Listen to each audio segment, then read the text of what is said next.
देखिए, आज की क्लास में संघीय न्यायपालिका के बारे में डिस्कशन शुरू होगा, सर्वोच्च न्यायालय को लेकर कि कितने जजेस होते हैं, उनकी नियुक्ति किस तरह से होती है, इन सब को लेकर डिस्कशन होगा। समय समय पर किस तरह से संख्याओं में वृद्धि की गई और उनमें संशोधन, संविधान में जो न्यायाधीशों की संख्या है उसमें वृद्धि के लिए संविधान में संशोधन की जरूरत है या नहीं, इस बारे में डिस्कशन होगा। तो सबसे पहले बात आती है सुप्रीम कोर्ट की। देखिए, सुप्रीम कोर्ट इंडिया में कब और कैसे अस्तित्व में आया, इस पे मैं आपको डिटेल में इसलिए नहीं बता रही हूँ क्योंकि इसकी भी एक हिस्ट्री है कि किस तरह से 3 सुप्रीम कोर्ट इंडिया में थे। तो इसके बारे में हम डिस्कशन इसलिए नहीं कर रहे हैं क्योंकि पहले जब हमने कॉन्स्टिट्यूशनल हिस्ट्री जब देखी थी तो उसके बारे में हमने काफ़ी डिटेल में पढ़ा था, इसलिए हम डायरेक्ट सुप्रीम कोर्ट से ही शुरू करेंगे, आर्टिकल से। ठीक है, देखिए अपना बैरक निकाल लीजिए और पेन पेपर निकाल लीजिए। आर्टिकल 124 से चैप्टर 4 जो है संघ की न्यायपालिका के बारे में बात करता है। उच्चतम न्यायालय की स्थापना और गठन।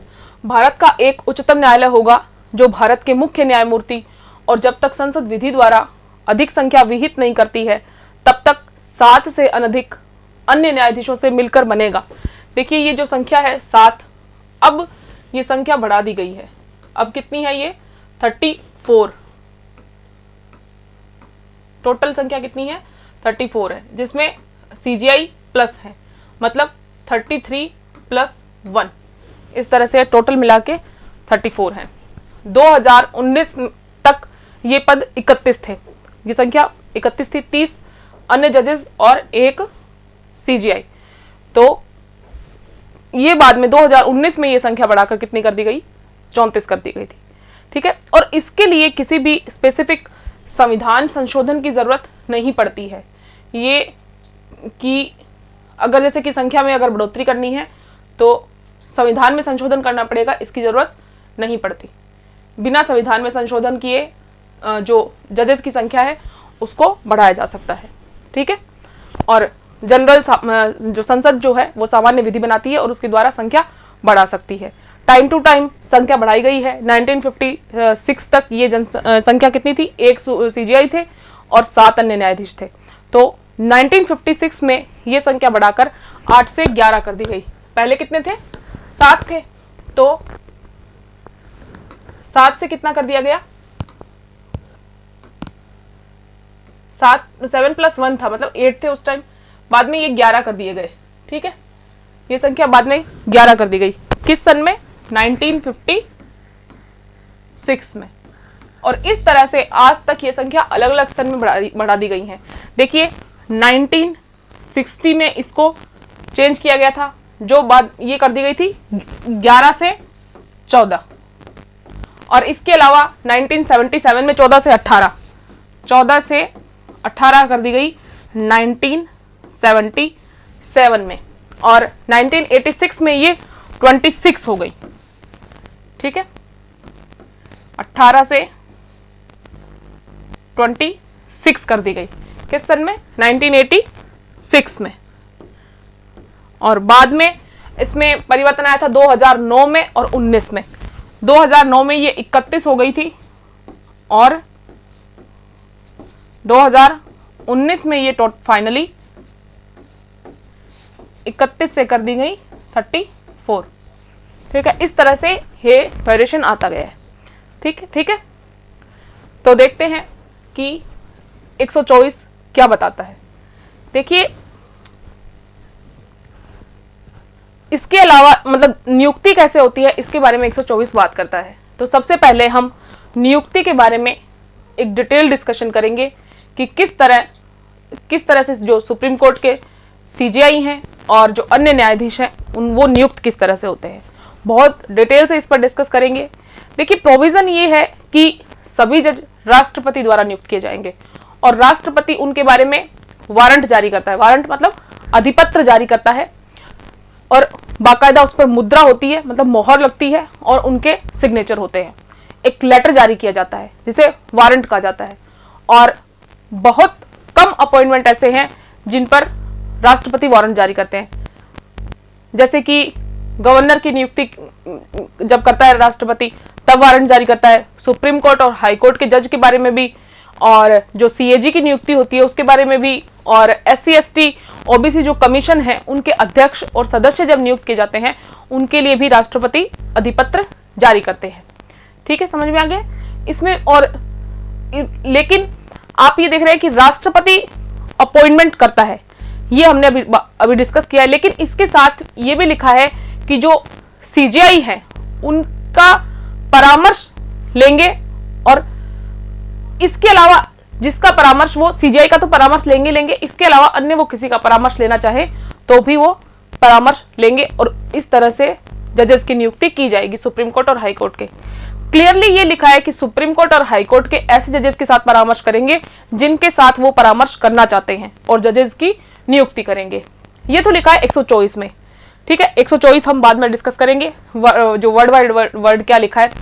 अब 70 साल में नियुक्ति के विषय में क्या हुआ इस बारे में हम चर्चा करेंगे, क्योंकि बीच में भी ये मुद्दा काफी अभी देखने को हाईलाइट हुआ था 15-16 के टाइम। तो अभी हम पूरा 1950 से लेकर अभी तक क्या रहा है उसको हम देखेंगे। देखिए 1950 से लेकर 1993 तक नियुक्ति राष्ट्रपति द्वारा ही हो रही थी, और सीजीआई जो है वो उनके साथ कंसल्ट, राष्ट्रपति क्या करते थे, सीजीआई के साथ कंसल्ट करते थे और कंसल्टेशन से जजेस की नियुक्ति हो रही थी, इसमें कोई दो राय नहीं है। लेकिन कितना, ये कहां से कहां तक का प्रोसेस है, 1950 से लेकर 1993 तक कि राष्ट्रपति नियुक्ति करते थे, और सीजीआई से राष्ट्रपति सीजीआई के परामर्श से, ठीक है, ये स्थिति थी 93 तक। क्लियर, राष्ट्रपति सिर्फ सीजीआई से परामर्श करता था, इतना ही था। 93 के बाद में ये प्रक्रिया चेंज हुई, क्योंकि 1982 में एक वाद आया था एसपी गुप्ता वर्सेस भारत संघ, SP Gupta versus union of India. ठीक है, इस वाद में सुप्रीम कोर्ट का ये डिसीजन आया कि सुप्रीम कोर्ट ने जो इस नियुक्ति की जो ये उस समय की प्रोसेस थी इसके बारे में असंतोष व्यक्त किया कि इसे, और ये जो वाद था इसको जजेस ट्रांसफर केस के नाम से भी जाना जाता है।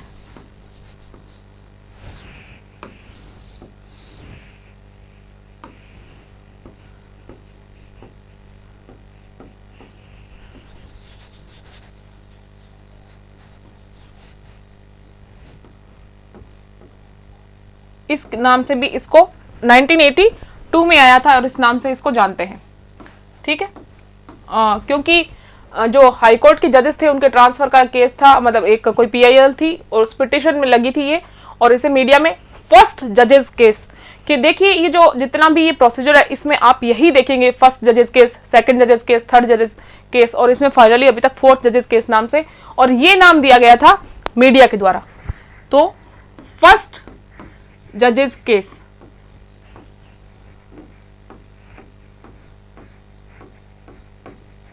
नाम से इसको जाना जाता है, मीडिया ने ये नाम इसको दिया था।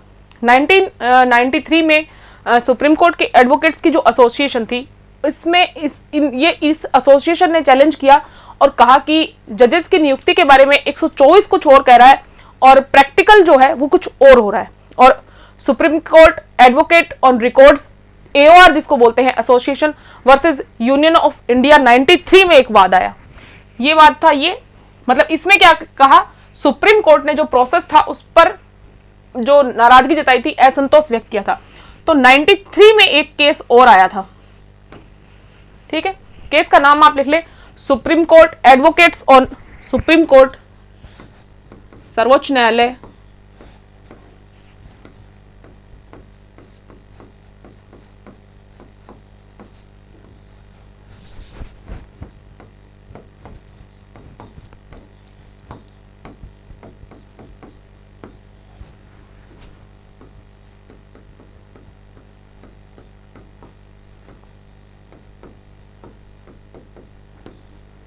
on records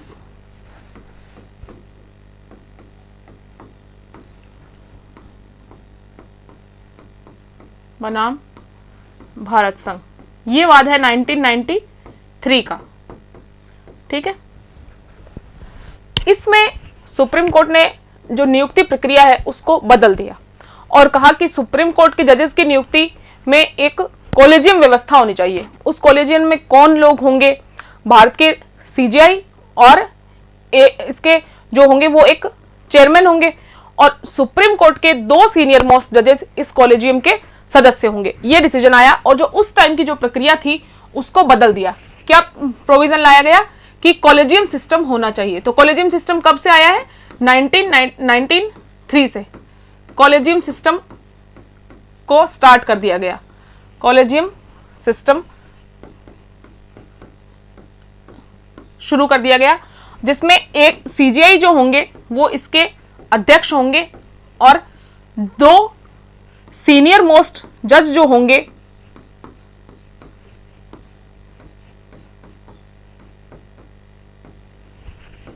वो इसके सदस्य होंगे। ठीक है। 3 लोगों का ये कॉलेजियम राष्ट्रपति को अनुशंसा करेगा और राष्ट्रपति इस अनुशंसा पर जजेज की नियुक्ति के बारे में बात करेंगे। ठीक है। राष्ट्रपति फिर बाद में इस अनुशंसा के अकॉर्डिंग नियुक्त करेंगे।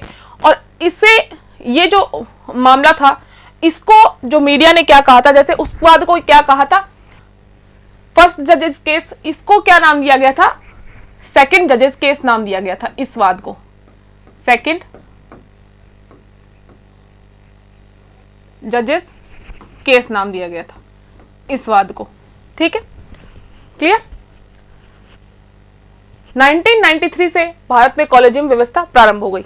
अब प्रश्न खड़ा ये हुआ कि जब ये कॉलेजियम किसी व्यक्ति का नाम राष्ट्रपति के पास भेजेगा, क्योंकि क्या सिस्टम था कि कॉलेजियम में ये 3 लोग होंगे और ये राष्ट्रपति को बताएंगे कि सर आप इनको अपॉइंट कर दीजिए। तो जब राष्ट्रपति के पास ये नाम आएगा तो कि जब सुप्रीम कोर्ट ये कहेगा कि इनको जज बना दीजिए, तो क्या ये जो अनुशंसा जब जो कॉलेजियम द्वारा राष्ट्रपति को की जाएगी क्या ये बाध्यकारी है क्या? ये मुद्दा उठा। तो 1998 में भारत के राष्ट्रपति ने सुप्रीम कोर्ट से आर्टिकल 143 के बेस पर रेफरेंस लिया कि आप बताइए कि क्या इस बारे में क्या करना चाहिए कि ये बाध्यकारी है या नहीं है। इस बारे में मतलब ये रेफरेंस लिया गया था सुप्रीम कोर्ट के द्वारा, जो आर्टिकल 143 अभी हम डिस्कस करेंगे तो उसमें आएगा कि किस तरह से रेफरेंस राष्ट्रपति ले सकता है।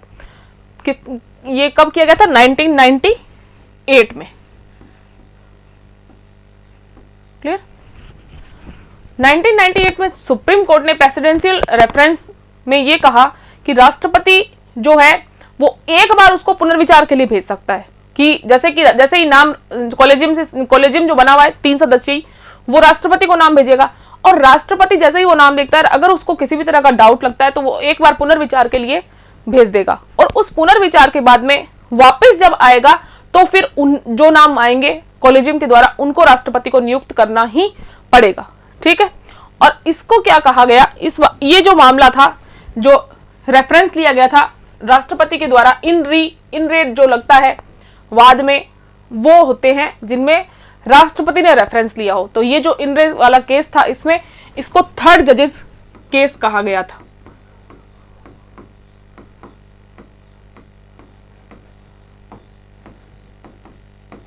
के नाम से जाना गया था। इसमें एक निर्णय और आया कि सीजीआई के पास में सुप्रीम कोर्ट के 4 सीनियर मोस्ट जजेस सदस्य होंगे कि सीजीआई के साथ साथ में जैसे जो कॉलेजियम सिस्टम आया था तो 1998 में ये चेंज किया गया कि सीजीआई होंगे, एक इसके अध्यक्ष और 4 सीनियर मोस्ट जजेस जो होंगे वो इस कॉलेजियम के पार्ट होंगे। ठीक है, ये स्थिति रही। इसके बाद में भारत की न्यायपालिका एक ऐसी न्यायपालिका बन गई क्योंकि जिसमें इसमें जजेस ही हैं सारे और जजेस की सिफारिश पर ही जज नियुक्त किए जा रहे थे। तो भारत की न्यायपालिका एक ऐसी न्यायपालिका बन गई जहां पर न्यायाधीश की ही सिफारिश पर नियुक्त किए जाते हैं। तो कार्यपालिका की भूमिका इस बारे में आपको कम दिखाई देगी। तो फिर 2000 में जब वाजपेयी जी की सरकार आई तो एक संविधान समीक्षा आयोग का गठन किया गया। उस संविधान समीक्षा आयोग ने सलाह दी कि एक जुडिशियल अपॉइंटमेंट कमीशन होना चाहिए जिसमें कार्यपालिका के लोग भी हों, न्यायपालिका के लोग भी हों और वो मिलकर ये विचार करे कि फाइनली जज बनेगा कौन। ठीक है। इसके बाद में डॉक्टर मनमोहन सिंह जी की गवर्नमेंट के टाइम में 120वां संविधान संशोधन विधेयक आया और ये विधेयक लाया गया लोकसभा में, और उस टाइम क्या हुआ, लोकसभा भंग हो गई और ये विधेयक भी समाप्त हो गया। फिर मोदी जी की सत्ता आई। मोदी जी की गवर्नमेंट में अगस्त 2014 में 121वां संविधान संशोधन विधेयक लाया गया जजेस की नियुक्ति की जो प्रक्रिया है उसको बदलने के लिए, और ये पारित हुआ और इसका नाम था 99 कॉन्स्टिट्यूशनल अमेंडमेंट बिल। इसके तहत जो सुप्रीम कोर्ट और जो हाई कोर्ट के जजेस की नियुक्ति की जो प्रक्रिया थी उसको बदलने के लिए एक नेशनल जुडिशियल अपॉइंटमेंट कमीशन, ठीक है, नियुक्त किया गया। 99th अमेंडमेंट आ गया, संविधान संशोधन था, और इसके अलावा 121वां ये विधेयक था। क्लियर है? और इससे क्या बनाया गया, national judicial appointment commission. National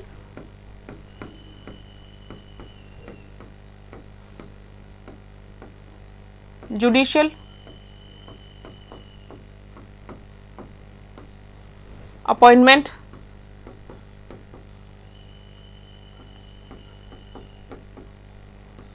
commission, इसकी शुरुआत की गई इस अमेंडमेंट के बाद में। जो 99वां संविधान संशोधन हुआ था उसके बाद में क्या व्यवस्था कर दी गई कि ये एक आयोग होगा, मतलब एक कमीशन होगा, और 3 नए आर्टिकल जोड़े गए, 124A, 124A। ये बहुत इंपॉर्टेंट टॉपिक है, ये मेंस में पूछे जाने के इसके मतलब बहुत ज्यादा चांसेस है, क्योंकि ये बहुत हाईलाइटेड मुद्दा संघीय न्यायपालिका को लेकर रहा है। 124C, ये 3 नए आर्टिकल संविधान में इसके द्वारा जोड़े गए और जनवरी 2015 में ये जोड़ दिए गए थे। और 124 जो है उसके द्वारा ये जो नेशनल जुडिशियल अपॉइंटमेंट कमीशन है, जिसको आप कहेंगे NJAC, NJA और C, एनजेक नाम से इसको जाना गया था, ठीक है। इसके बारे में प्रावधान किया गया था किसमें, 124A में, और ये कॉलेजियम सिस्टम के स्थान पर अस्तित्व में आया। एनजेसी की अध्यक्षता कौन करेगा, भारत के CJI को इसका अध्यक्ष बनाया गया। और इसके अलावा एक तो इसमें क्या होगा, एनजेसी में एक तो CJI होंगे जो क्या होंगे, अध्यक्ष होंगे, और इसके अलावा 6 मेंबर होंगे, इसमें 6 सदस्य रहेंगे। ये व्यवस्था इसमें की गई कि इस कमीशन में एक तो अध्यक्ष रहेंगे CJI और 6 मेंबर और रहेंगे। तो एक CJI हो गए, तो बच गए पीछे 5। 2 सीनियर मोस्ट जजेस को सदस्य बनाया गया कि सुप्रीम कोर्ट से 2 सीनियर जजेस जो होंगे वो रहेंगे इसके सदस्य। टोटल कितने हो गए, 3। विधि मंत्री को पदेन सदस्य बनाया गया। कैसे कि जो विधि मंत्री होगा वो इस कमीशन का सदस्य रहेगा। विधि मंत्री को पदेन सदस्य बनाया गया। टोटल कितने हो गए, 4। ठीक है, 1, 3 और 1, 4 हो गए। अब बचे 2, तो ऐसे 2 लोग जो कानून के जानकार हैं, ठीक है, कोई भी 2 लोग जो कानूनवेता कोई भी हो, उनको सदस्य बनाया जाएगा। और इनकी नियुक्ति कौन करेगा, राष्ट्रपति। ये जो 2 लोग हैं इनकी राष्ट्रपति द्वारा नियुक्ति की जाएगी। कंप्लीट। और इसके अलावा जो ये 124B था,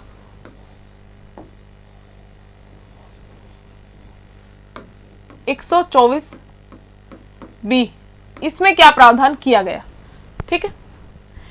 एनजेसी के कार्यों का उल्लेख जो किया गया था वो इसमें किया गया था 124B में, कि एनजेसी काम किस तरह से करेगा, कि ये जजेस की नियुक्ति के बारे में राष्ट्रपति को सिफारिश करेगा। और किस किस की नियुक्ति के बारे में करेगा, सुप्रीम कोर्ट के जजेस की, सुप्रीम कोर्ट के CJI की और अन्य जजेस की, ठीक है, और हाई कोर्ट के चीफ जस्टिस की और अन्य जजेस की, ठीक है। और हाईकोर्ट के जजेस के ट्रांसफर के बारे में भी यही कार्य करेगा एनजेएसी। हाईकोर्ट के जजेस का ट्रांसफर, ठीक, इनका ट्रांसफर करेंगे। अब बचा 124 सी जो जोड़ा गया था, इसमें प्रावधान किया गया कि एनजेएसी के बारे में अगर और कोई भी विधि बनानी है तो उसके बारे में संसद को शक्ति होगी कि कोई भी अगर एनजेएसी से रिलेटेड अगर कोई विधि निर्माण करना है तो कौन करेगा? संसद को अन्य विधि बनाने हेतु एनजेएसी से संबंधित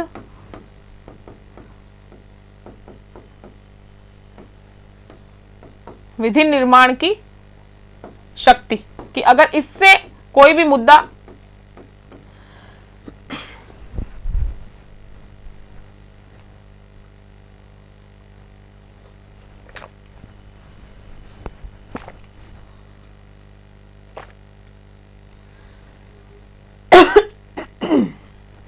विधि निर्माण,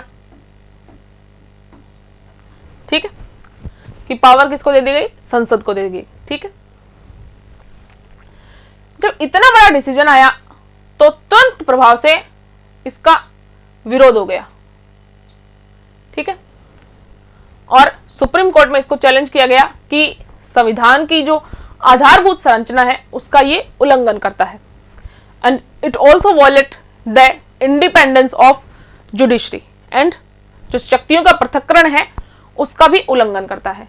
क्या कहा गया कि इंडिपेंडेंस जो है, न्यायपालिका की जो स्वतंत्रता है उसका उल्लंघन कर रहा है ये प्रोविजन जो आप लाए हैं, जो आप कमीशन लेके आए हैं, इसके इनको सदस्य बनाया है। क्योंकि आप देखेंगे कि इसमें एक तरह से सुप्रीम कोर्ट के काम में कार्यपालिका घुस गई है, ठीक, विधायिका मतलब आप देखते हैं पार्लियामेंट की मतलब इन्वॉल्वमेंट हो गया है, क्योंकि आप देख रहे हैं कि विधि मंत्री वगैरह भी जुड़ गए हैं, ऐसे करके तो शक्तियों के पृथक्करण का भी उल्लंघन करता है और जो जुडिशियल जो इंडिपेंडेंस है उसको भी ये खत्म करता है।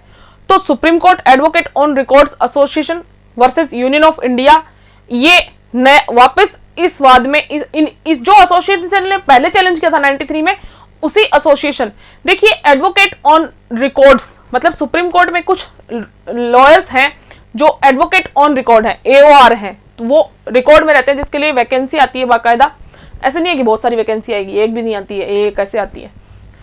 तो उसके द्वारा भी वापस ये चैलेंज किया गया था और ये कहा कि ये जो व्यवस्था है इसमें न्यायाधीशों की नियुक्ति में सरकार की भूमिका बहुत ज्यादा बढ़ जाएगी, क्योंकि देखिए ये एक बिल्कुल स्वतंत्र संस्था है हमारे देश में। जैसे अन्य देखिए जैसे कि संसद है, तो संसद में अगर किसी, जैसे कि हमने अभी जस्ट ही प्रोविजन पढ़े हैं कि न्यायपालिका इसके मुद्दे में नहीं आएगा, न्यायपालिका से जुड़े मतलब इसके कार्यवाही को लेकर न्यायपालिका में कोई विरोध नहीं, मतलब न्यायपालिका का इंटरफेयर खत्म किया गया है।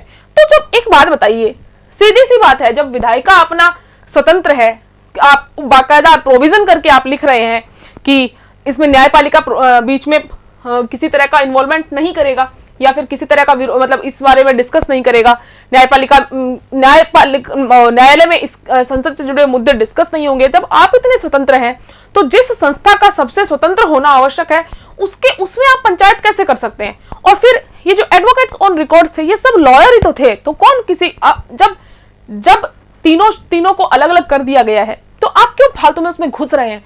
और अभी भी कंप्लीटली अब लास्ट तक जब हम देखेंगे कि कंप्लीट जब व्यवस्था हम देखेंगे उसमें भी आप देखेंगे कि गवर्नमेंट की पंचायत फिर भी बहुत है अभी भी, जो मुझे मेरे मतलब पर्सनल व्यू के अकॉर्डिंग मुझे सही नहीं लगता है। जब अन्य संस्थाएं अपने अपनी स्वतंत्र है तो आप न्यायपालिका में क्यों घुस रहे हैं? क्योंकि न्यायपालिका कहीं नहीं घुस रहा है तो फिर आप न्यायपालिका में कैसे घुस सकते हैं?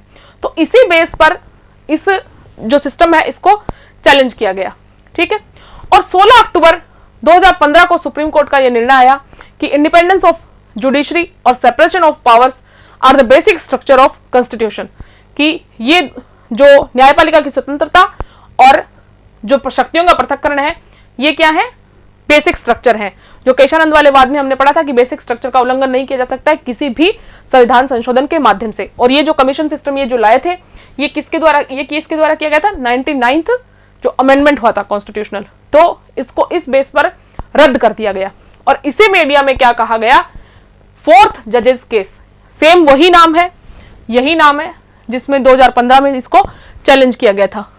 ये जो हमने देखा था कि सर्वोच्च न्यायालय advocates on record, advocates on records AOR बनाम वर्सेस बनाम भारत संघ, इसी वाद में वापस 15 में चैलेंज किया गया था। और 15 में 16 अक्टूबर को ये डिसीजन आया था कि ये इंडिपेंडेंस ऑफ जुडिशरी और सेपरेशन ऑफ पावर्स, ये क्या है, बेसिक स्ट्रक्चर है और उनका हनन हो रहा है, इसलिए उसको नुकसान पहुंचा जा रहा है। इसलिए जो JS केहर साहब थे, JS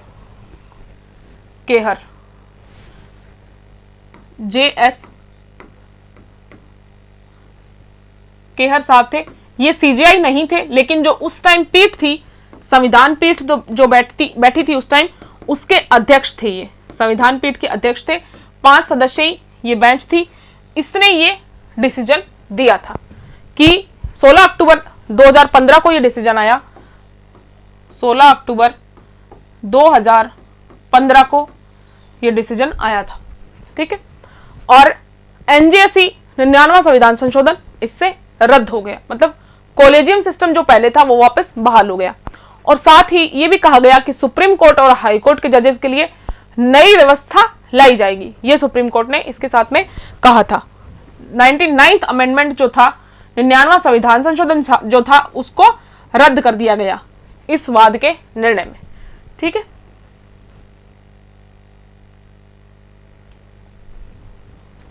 और कंप्लीट रद्द होने वाला ये एकमात्र संशोधन है। अब आपका क्वेश्चन ये होगा कि मैम अब, क्योंकि देखिए सारी कहानी बहुत होच-पोच में चली गई है, तो अब आपका क्वेश्चन ये हो सकता है कि मैम फाइनली अब नियुक्ति कैसे होती है। तो होती तो कॉलेजियम सिस्टम से ही है, पर अब एक और चीज आ गई है, मेमोरेंडम ऑफ द प्रोसीजर। ये एक नई कहानी ये लोग लेके आए। देखिए सबसे पहले हमारा कंसंट्रेशन सुप्रीम कोर्ट है, तो सुप्रीम कोर्ट के जजेस की अगर नियुक्ति करनी है तो पहले सुप्रीम कोर्ट के जजेस ही पहल करेंगे, ठीक है। तो अब सबसे पहले हम इसके बारे में डिस्कस करेंगे कि किस तरह से कार्य होता है। तो विधि मंत्रालय, सबसे पहले जो सुप्रीम कोर्ट के जजेस हैं वो विधि मंत्रालय के साथ में पत्र व्यवहार करेंगे और विधि मंत्रालय को भेजेंगे कि इसको जज नियुक्त करना है। विधि मंत्रालय से जैसे ही हाँ मिलेगी, सबसे पहले देख लिए कौन होगा, सुप्रीम कोर्ट के CJI जो होंगे, सुप्रीम कोर्ट CJI होंगे, ठीक है, ये होंगे। इसके बाद में ये भेजेंगे किसको, विधि मंत्रालय को नाम भेजेंगे कि इनको बना दीजिए। ये क्या है, मेमोरेंडम ऑफ द प्रोसीजर, इस प्रणाली का नाम है, ठीक है।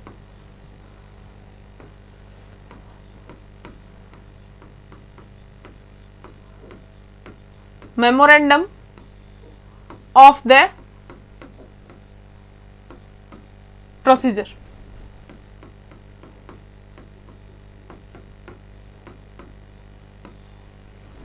ठीक है।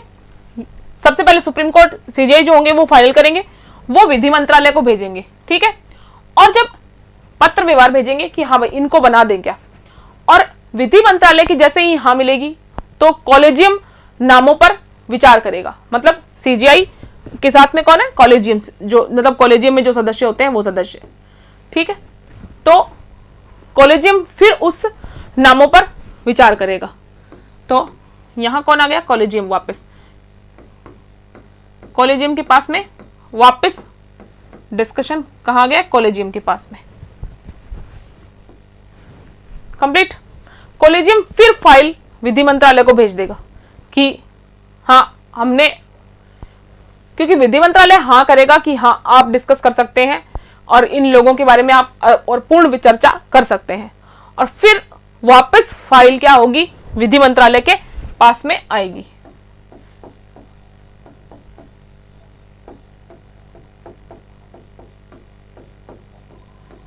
ठीक है, वापस कहाँ आ गई फाइल, विधि मंत्रालय के पास। विधि मंत्रालय उन नामों पर विचार करने के बाद में किसको भेजेगा, प्रधानमंत्री के पास में।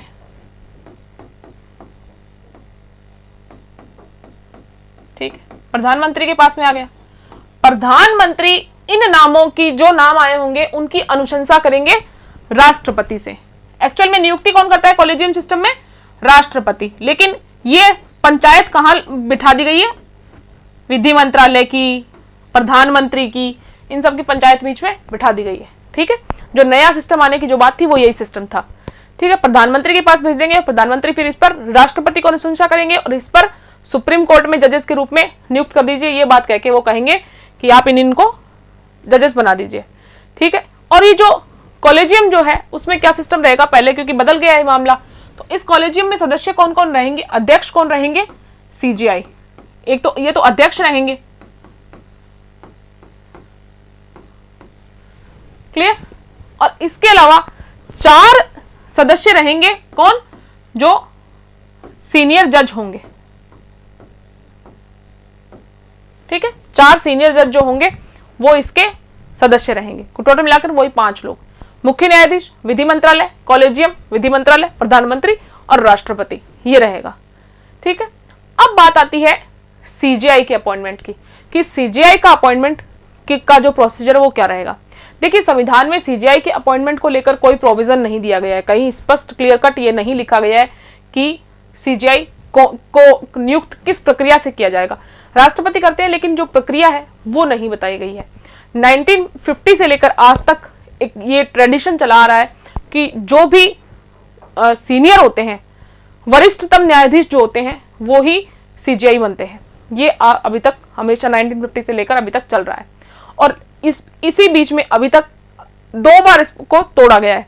केशवानंद के मामले के बाद में जो सीकरी आते हैं, एसएम सीकरी सर, इनके बाद में एएन रे को 1973 में सीजीआई बनाया गया। ये 4 नंबर पे थे सीनियोरिटी में, और पहली बार ये परंपरा तोड़ी गई। सेलेट सर, हेगड़े सर और ग्रोवर सर 1 नंबर पे, 2 नंबर पे, 1 नंबर पे सेलेट सर थे, 2 नंबर मतलब सीनियोरिटी में बनने चाहिए थे सेलेट सर, या फिर 2 नंबर पर थे हेगड़े सर, और 3 नंबर पे ग्रोवर, और 4 नंबर पे एएन रे थे, अजीत नाथ रे। तो इनको बना दिया गया, और इसके बाद में वापस जब ये रिटायर हुए तो एक बार फिर से इस परंपरा को तोड़ा गया, और एचआर खन्ना जो सीनियर मोस्ट जज थे, लेकिन उनको सीजीआई नहीं बनाया गया, और हमीदुल्ला बेग साहब को सीजीआई बनाया गया था। और ये सारा, और ये उनको हमीदुल्ला बेग सर को कब बनाया गया था? 1977 में, और 1973 में बनाया गया था एएन रे को। और ये सब टाइम था इंदिरा गांधी का, क्योंकि इनको अपनी पंचायत चाहिए होती थी कि हमारे पक्ष के जजेस होने चाहिए, सीजीआई होने चाहिए, ताकि हमारे काम चलते रहे।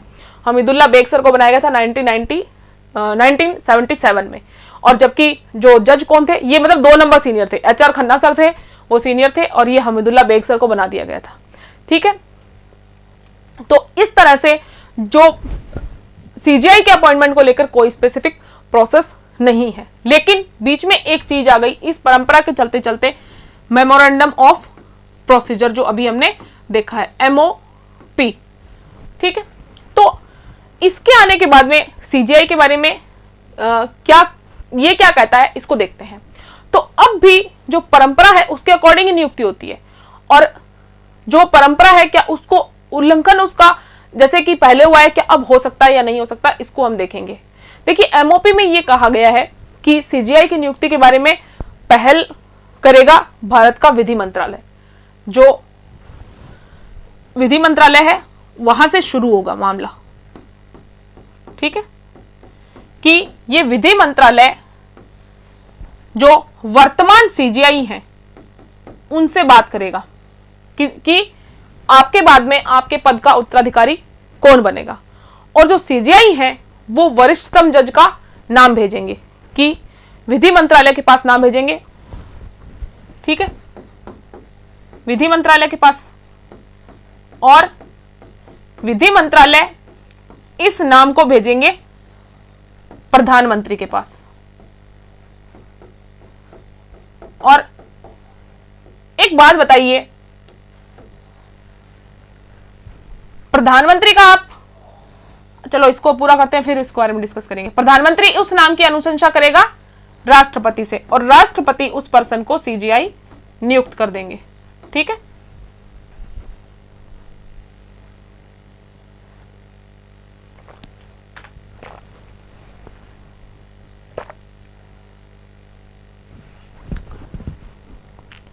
क्लियर। लेकिन इसमें एक बात यह है कि एमओपी में लिखा है कि वरिष्ठतम न्यायाधीश जो फिट है। सीजीआई किसकी अनुशंसा करेगा? वरिष्ठतम न्यायाधीश, जो सुप्रीम कोर्ट में जो वरिष्ठतम न्यायाधीश है जो फिट है, यह कहा गया है। ठीक है, तो फिट की जो डेफिनेशन है वो क्या हो सकती है? फिजिकली फिट, मेंटली फिट, क्या? क्योंकि सीजीआई को साबित करना पड़ेगा कि अगर किसी, जैसे समझ लीजिए ए सीजीआई है तो बी सी डी ई ये अगर सीनियर मोस्ट हैं और जो सीजीआई है ए के द्वारा बी का नाम ना देकर, सी का ना देकर डी का नाम दिया जाता है, तो सीजीआई को प्रूव करना पड़ेगा कि जो बी और सी हैं वो किस तरह से फिट नहीं है। ठीक है, तो ये मामला आने वाले टाइम में 4-5 साल में ये मुद्दा जरूर बनेगा, जो कमी, क्योंकि हर प्रोसेस जब भी आता है तो कुछ ना कुछ कमियां उसमें मतलब निकाल लेगा कोई ना कोई। क्योंकि देखिए, एक तो सबसे बड़ी बात तो ये है कि प्रधानमंत्री की अकेले की योगदान सही नहीं है। यहां पे हो सकता है अगर आप नाम लिखें तो मंत्री परिषद यहां पर हो सकता है, लेकिन अकेले प्रधानमंत्री का नाम जो लिखा गया है ये उचित नहीं है। दूसरा, जो ये फिट शब्द है इसको किस तरह से डिफाइन किया जाए, ये सब मुद्दे आगे जाकर बनेंगे। ठीक है,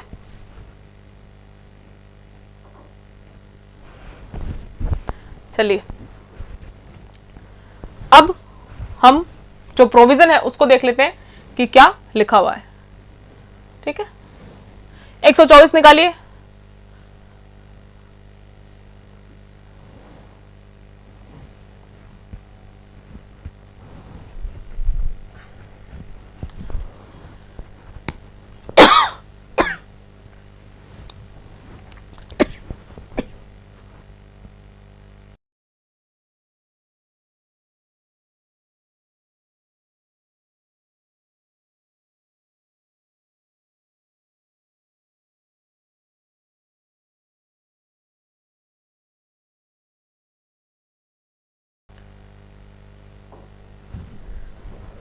उच्चतम न्यायालय की स्थापना और गठन। भारत का एक उच्चतम न्यायालय होगा जो भारत के मुख्य न्यायमूर्ति और जब तक संसद विधि द्वारा अधिक संख्या विहित नहीं करती है तब तक 7 से अधिक अन्य न्यायाधीशों से मिलकर बनेगा।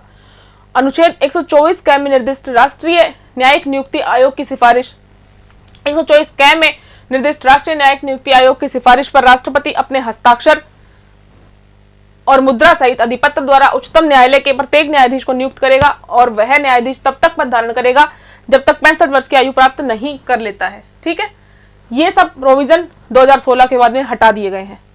तो कोई न्यायाधीश राष्ट्रपति को संबोधित अपने हस्ताक्षर सहित लेख द्वारा अपना पद त्याग सकेगा। देखिए, आप देख रहे हैं ये कि 99 संविधान संशोधन परामर्श करके पश्चात दिन में राष्ट्रपति इस प्रयोजन, ये देखिए, ये संशोधन supreme court, advocate on record association और अन्य बनाम भारत संघ AIR 2016 SC 117 के मामले में उच्चतम न्यायालय के तारीख 16/10/2015 के आदेश द्वारा अभी खंडित कर दिया गया है। ठीक है, ये काट दिया गया। NJAC रहा ही नहीं है, जो ये NJAC है ये रहा ही नहीं है। ठीक है, कोई न्यायाधीश राष्ट्रपति को संबोधित अपने हस्ताक्षर सहित लेख द्वारा अपना पद त्याग कर सकेगा। किसी न्यायाधीश को खंड 4 में उपबंधित रीति से उसके पद से हटाया जा सकेगा। खंड 4 में क्या बताया गया है कि हटाया किस तरह से जाएगा?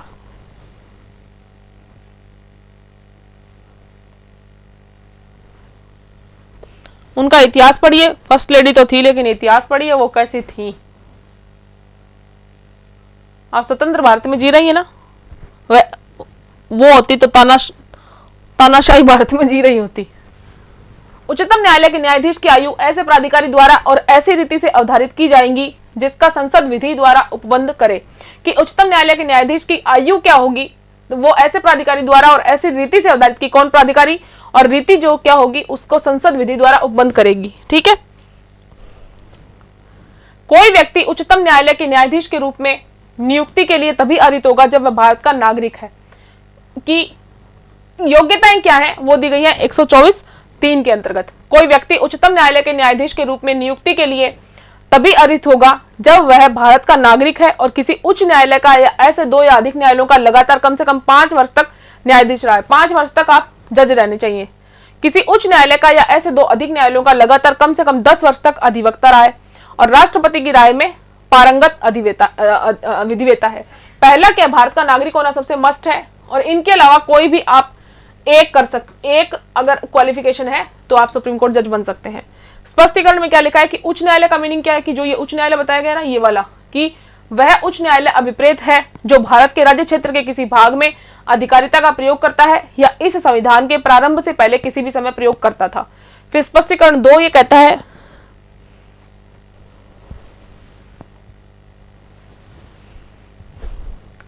कि इस खंड के प्रयोजन के लिए किसी व्यक्ति के अधिवक्ता रहने की अवधि की संगणना करने में वह अवधि भी सम्मिलित की जाएगी जिसके दौरान किसी व्यक्ति ने अधिवक्ता होने के पश्चात ऐसे न्यायिक पद धारण किया है जो जिला न्यायाधीश के पद से अवर नहीं है, कि पहले अधिवक्ता थे लेकिन फिर जिला न्यायाधीश मतलब डिस्ट्रिक्ट जज के से नीचे का पोस्ट नहीं होना चाहिए। ठीक है।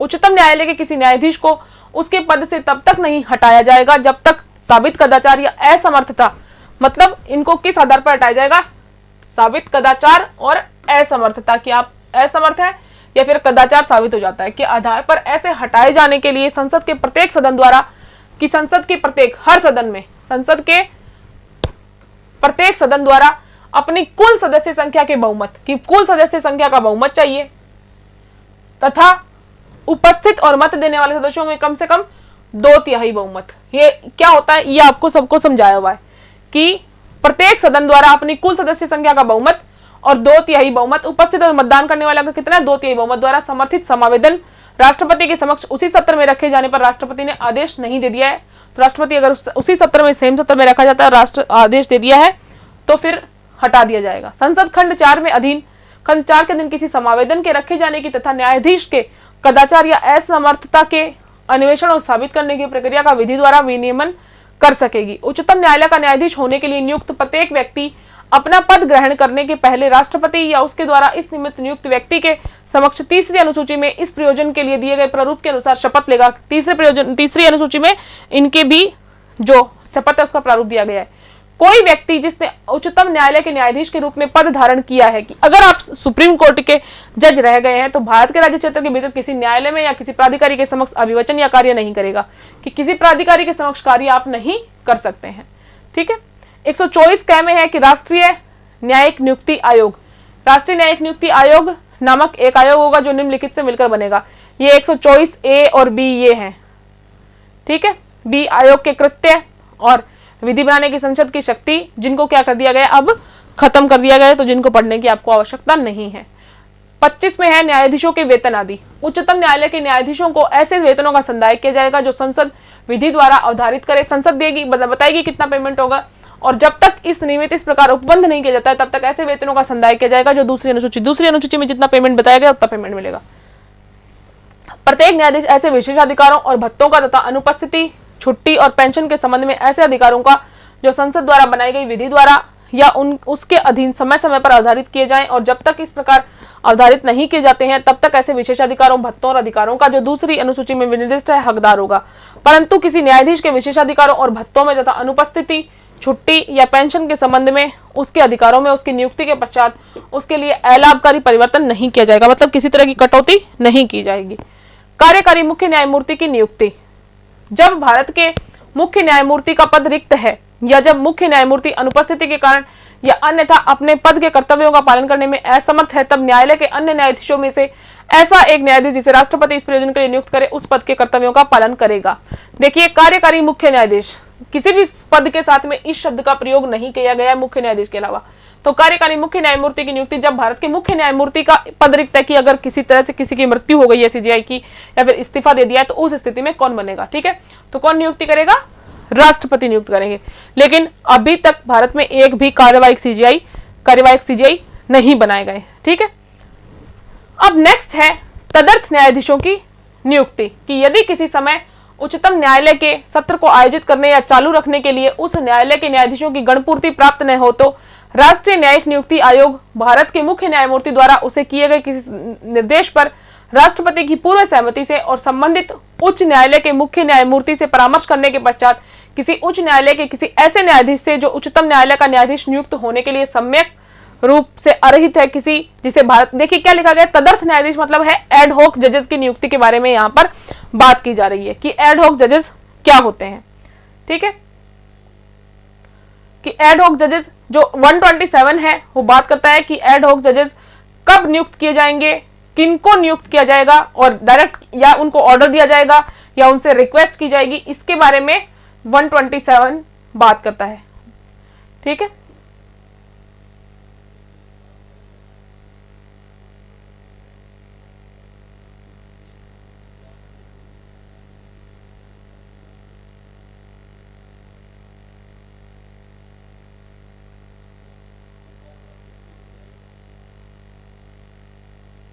देखिए क्या लिखा है कि यदि किसी समय उच्चतम न्यायालय के सत्र को आयोजित करने या चालू रखने के लिए उस न्यायालय के न्यायाधीशों की गणपूर्ति प्राप्त न हो, कि किसी समय उच्चतम न्यायालय के सत्र को आयोजित करने या चालू रखने के लिए उस न्यायालय के न्यायाधीशों की गणपूर्ति प्राप्त न हो, कि गणपूर्ति प्राप्त नहीं हुई है, कि पूरी जो जजेस की जो संख्या है वो उपलब्ध नहीं है, तो राष्ट्रीय न्यायिक नियुक्ति आयोग भारत के मुख्य न्यायमूर्ति द्वारा उसे किए गए किसी निर्देश पर राष्ट्रपति की पूर्व सहमति से, कि राष्ट्रपति की पूर्व सहमति लेगा और संबंधित उच्च न्यायालय के मुख्य न्यायमूर्ति से, जिस जो हाईकोर्ट के किसी जज को बनाया जाता है, तो उस हाईकोर्ट के जज से परामर्श करने के पश्चात किसी उच्च न्यायालय के किसी ऐसे न्यायाधीश से जो उच्चतम न्यायालय का न्यायाधीश नियुक्त होने के लिए सम्यक रूप से अरिता, मतलब 5 साल से वो जज है। ठीक है, और जिसे भारत का मुख्य न्यायमूर्ति नामोदिष्ट करे, और सीजीआई नाम बताएगा, न्यायालय की बैठकों में उतनी अवधि के लिए जितनी आवश्यक हो तदर्थ न्यायाधीश के रूप में उपस्थित रहने के लिए लिखित रूप में अनुरोध कर सकेगा, लिखित रूप में अनुरोध किया जाएगा।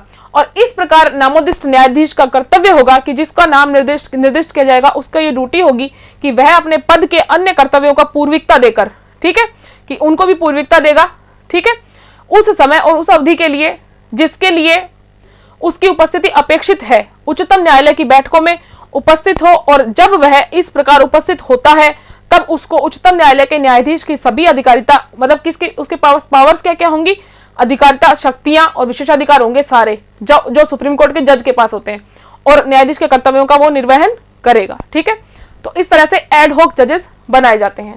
नेक्स्ट है कि सेवानिवृत्त जो न्यायाधीश हैं उनको कब न्यायाधीश नियुक्त किया जाता है सुप्रीम कोर्ट के, और क्या वो न्यायाधीश होते हैं या नहीं, ये 128 बताता है कि इस अध्याय में किसी बात के होते हुए भी किसी भी समय राष्ट्रपति की पूर्व सहमति से किसी व्यक्ति से जो उच्चतम न्यायालय या फेडरल न्यायालय के न्यायाधीश के पद धारण कर चुका है, कि वो सुप्रीम कोर्ट से रिटायर्ड है या फिर फेडरल कोर्ट, क्योंकि जब शुरुआत में जब ये प्रोविजन आया था उस टाइम फेडरल कोर्ट से रिटायर भी हुए थे, न्यायालय के न्यायाधीश का पद धारण कर चुका है, या जो उच्च न्यायालय के न्यायाधीश का पद धारण कर चुका है, या उच्चतम न्यायालय का न्यायाधीश नियुक्त होने के लिए सम्यक रूप से अर्हित है, उच्चतम न्यायालय के न्यायाधीश के रूप में बैठने और कार्य करने का अनुरोध कर सकेगा। ठीक है, उससे अनुरोध किया जाएगा, और प्रत्येक ऐसा व्यक्ति जिससे इस प्रकार अनुरोध किया गया है, इस प्रकार बैठने और कार्य करने के दौरान ऐसे भत्तों का हकदार होगा जो राष्ट्रपति आदेश द्वारा अवधारित करे। राष्ट्रपति डिसाइड करेगा कि क्या क्या भत्ते देने हैं, और उसको उस न्यायालय के न्यायाधीश की सभी अधिकारिता, शक्तियां और विशेषाधिकार होंगे, किंतु उसे अन्यथा उस न्यायालय का न्यायाधीश नहीं समझा जाएगा। देखिए, जो एडहॉक होता है उसको तो न्यायाधीश माना जाएगा क्योंकि वो ऑलरेडी कहीं ना कहीं हाईकोर्ट का जज होता है, लेकिन जो रिटायर्ड है उसको न्यायाधीश नहीं माना जाएगा। ठीक है, जस्टिस की जो उपाधि है वो नहीं दी जाएगी। लेकिन जब तक यथापूर्वोक्त व्यक्ति उस न्यायालय के न्यायाधीश के रूप में बैठने और कार्य करने की सहमति नहीं दे देता है, तब तक इस अनुच्छेद की कोई बात उससे ऐसा करने की अपेक्षा करने वाली नहीं समझी जाएगी, कि उस पर्सन की जो रिटायर्ड है उसकी खुद की परमिशन भी जरूरी है, कि वो खुद भी जब परमिट करे, जब उससे अनुरोध किया जाएगा तो वो जब खुद परमिट करेगा तब ही उसको अपॉइंट किया जाएगा, अन्यथा उसको अपॉइंट नहीं किया जाएगा। ठीक है,